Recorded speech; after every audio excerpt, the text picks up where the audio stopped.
Hello everyone, thank you for watching, I appreciate your time. Welcome back to Sinful Videos. Nope, that's not the right one, but we'll keep going with it. Ramirez Twins Racing, SinfulJuicePerformance.com, also Ramirez.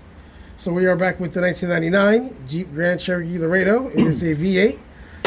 First video was us showing you how bad the pan was and removing the gasket. So now we have removed the gasket. Little reminiscences there, that's not going to hurt nothing. It doesn't have to be 100% silver. It's more than enough.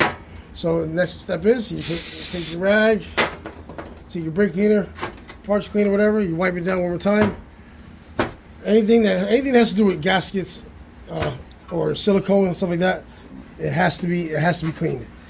It has to be cleaned of contaminants or anything else, dust from the air, wherever you're working at the shop. So see, look at that, and this was already cleaned. So we'll pass one more time. Okay, here to get the dust. That is a magnet that picks up all the material that ends up inside the fluid from the gears and the sinkholes and the clutches of the transmission on the inside of the trans. So there you go. Okay, she's ready. Now, everybody has their own preference. If I had the comments on, I'm sure I'll get torched right now. But I don't, in my world, and I've never had a leak. I've never had something leak on me that was my fault for the way I prepped the surface. So, with that being said, I have done it this way since I was 12 years old on a 1986 Mitsubishi Sapporo. Whoever knows that car. My uncle left it in my backyard, and I just one day went in the backyard. I took my father's tools, and I ripped the car apart. Like literally almost the whole car apart. I didn't take the engine out because obviously I was a young kid and I didn't have the hoist on it. I didn't have the knowledge to do all that. I'm sure I would have tried, but I have been just doing automotive repairs and diagnosing and changing parts for a very long time. And what I've always ran into when it comes to oil or coolant is somehow, some way, get some RTV, get some sealant on it. Even if it's to machine prep surfaces, which you're not supposed to use sealant, I still manage to, I find a way to get some sealant on it.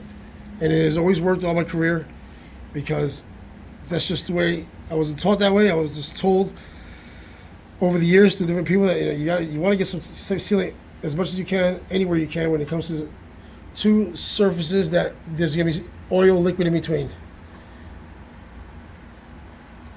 So this is how I do it. You don't have to do it this way. You can go by what the manual says. In this particular case, I don't know what this manual says. Nor for my experience, I don't need it. I know this will work, and it will always work.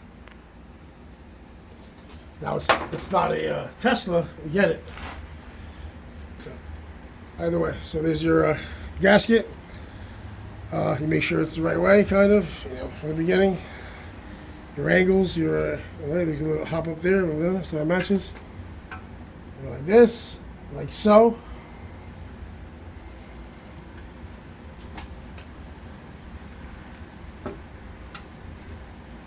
Get all your holes lined up as good as you can. Now, when you crank down on this, and it should be to torque spec, which I do with oil pans, it's going to squish out on the inside. So you don't want nothing squished on the inside to become hard and end up flowing through the motor and going into an oil galley, coolant galley. So what I do is I'll just squish a little bit and wipe clean the inside. So not a ton squishes out back on the inside of the pan. And that's it. For the most part, it should be fine. Like I said, I've never ran into a problem in all my years of doing this. That's it. Holes are pretty much lined up. You'll line up even better when it gets down to the bottom of the car, where you have the trans at, and done. That's it. Stays like that. So my colleague prepares the surface of the trans casing. Thank you very much. You'll see when we put it in.